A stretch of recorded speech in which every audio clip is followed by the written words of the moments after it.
Hello everyone! In this video, I'll guide you on how to fix the MS Gaming Overlay pop-up message on Windows 11 so you can stop that annoying prompt from appearing again and again. First, open Windows Settings and go to Gaming. Then click on Xbox Game Bar and turn it off completely if you don't use it. Next, go to Apps and search for Xbox Game Bar. Then open Advanced Options and click Repair, and if needed, reset the app to fix any glitches.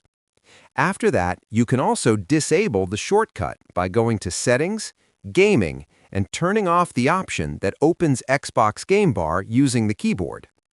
If you prefer, uninstall the Xbox Game Bar completely using Windows PowerShell to remove the pop-up permanently.